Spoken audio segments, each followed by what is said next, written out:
আমাৰ বন্ধনত লোন আছে, আশীৰ্বাদত লোন আছে, অন্নপূৰ্ণাত লোন আছে।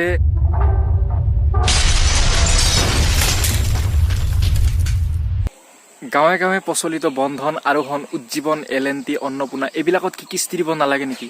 টিভিটো দিছে মাফ হৈ গ'ল।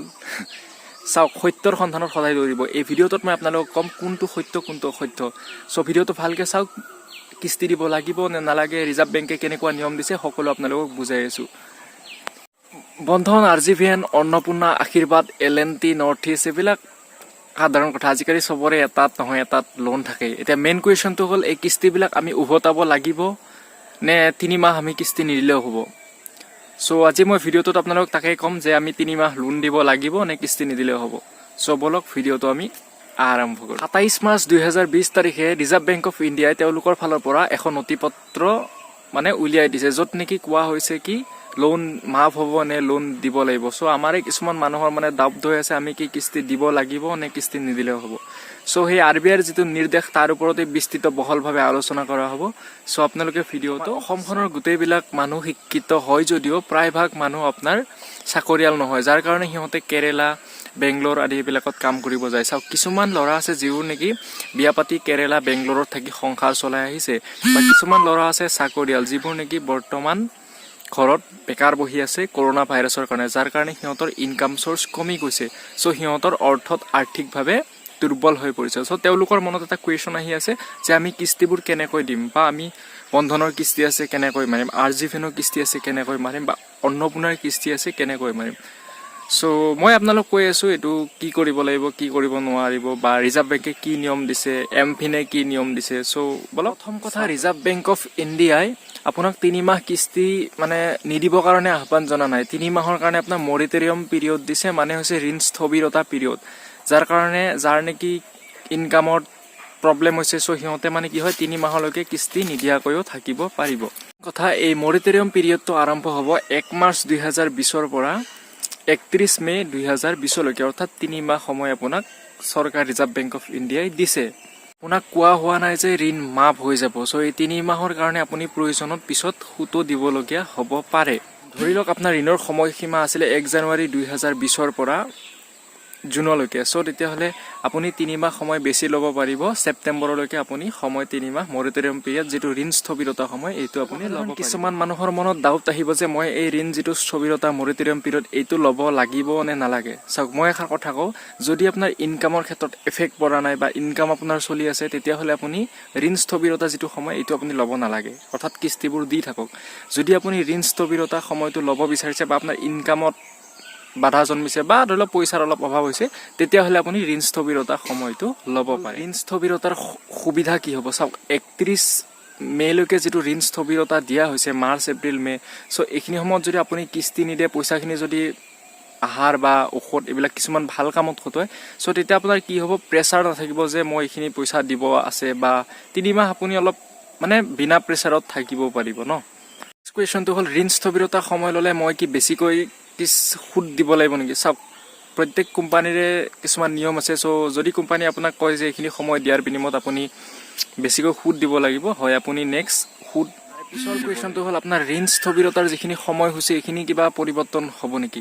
চাওক, যদি আপুনি 3 মাহ টাৰ্ম সময় বেছিকৈ লয়, তেতিয়াহ'লে আপোনাৰ যিটো লোন ৰিপেমেণ্ট চিডিউল, অৰ্থাৎ যিটো আপোনাৰ লোনৰ পৰিসূচী, এইটো আপোনাৰ হয়তো সলনি হৈ যাব পাৰে। সেইটো আপোনালোকৰ যিজন ঋণ অফিচাৰ থাকে বা ফিল্ড অফিচাৰ থাকে, তেখেতে আপোনাক জনাই দিব।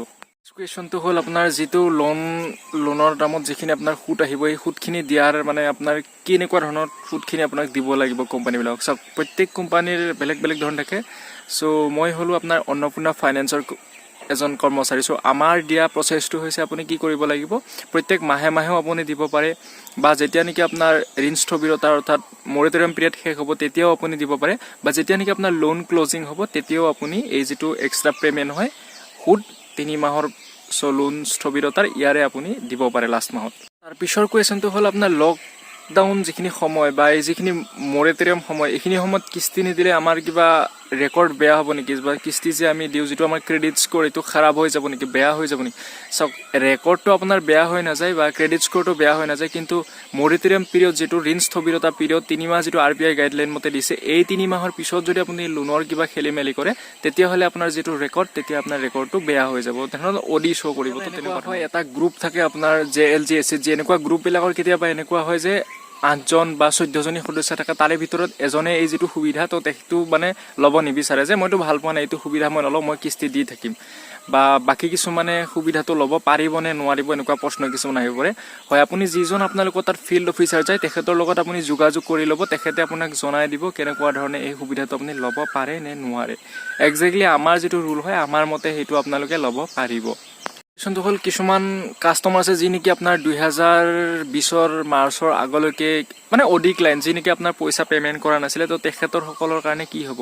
চাওক তেখেতসকলেও নিজৰ নিজৰ যিটো ফিল্ড ক্ৰেডিট অফিচাৰ আছে তেখেতৰ লগত বা ব্ৰাঞ্চ মেনেজাৰৰ লগত আপোনালোকে যোগাযোগ কৰি চাব পাৰে। খুব সম্ভৱ আপোনালোককো সুবিধাটো দিব, আৰু সুবিধাটো দিলে আপোনালোকে এই সুবিধাৰ বাবদ লাষ্ট টাইমত মই আগত কোৱাৰ ধৰণে সুতো আপুনি দিব লগা হ'ব পাৰে। তাৰ পিছৰ কুৱেশ্যনটো হ'ল যে আপোনাৰ যিটো ইঞ্চুৰেঞ্চ প্ৰিমিয়ামৰ কাৰণে আপোনাৰ পইচা লোৱা হয় কোম্পানীবিলাকে, এইবিলাক সলনি হ'ব নেকি বা ইঞ্চুৰেঞ্চ প্ৰিমিয়ামৰ কাৰণে কিছুমান পইচা দিব লাগিব নেকি। চাওক এইবিলাকৰ কাৰণে প্ৰথমতে আপোনাৰ যিজন ফিল্ড ক্ৰেডিট অফিচাৰ হয় বা ব্ৰাঞ্চ মেনেজাৰ হয় শাখাৰ, তেখেতৰ লগত আপোনালোকে যোগাযোগ কৰি ল'ব পাৰিব। যদি সিহঁতে কয় যে আপোনালোকে হয় 3 মাহ সময় আপোনাক দিয়া হ'ব, 3 মাহৰ কাৰণে আপুনি অকণমান পইচা দিব লাগিব, চ' তেতিয়াহ'লে পৰাপক্ষত আপুনি সেই পইচাখিনিও পে'মেণ্ট কৰিব লাগিব এই অফিচত। চাওক নেক্সট কুৱেশ্যনটো হ'ল যে এই যিখিনি সময়, চ' এই সময়খিনিত মই কিবা নতুন লোন ল'ব পাৰিম নে নাই।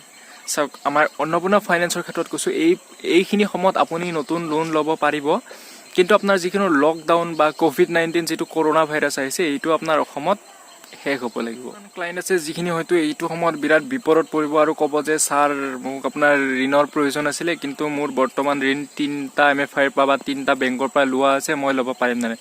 চাওক ৰিজাৰ্ভ বেংকৰ যিটো গাইডলাইন তাৰ মতে আপোনাৰ কোৱা হৈছে কি যদি আপোনাৰ 3টা বা 2টা MFIতকৈ বেছি আছে বা 3টা কোম্পানীৰ লোন আছে তেতিয়াহ'লে আপুনি লোন ল'ব নোৱাৰিব, আৰু যদি আপোনাৰ এটাতেই লোৱা আছে, আপোনাৰ 1 লাখৰ বেছি লোৱা আছে, তেতিয়াও আপুনি মাইক্ৰ' ফাইনেন্সৰ পৰা লোন ল'ব নোৱাৰিব। আৰু কিছুমান আছে যি নেকি আপোনাক সুধিব যে ছাৰ মইতো টিভিত শুনিছোঁ, মানুহৰ মুখত শুনিছোঁ যে আমাৰ কিস্তি অফ হৈ গ'ল।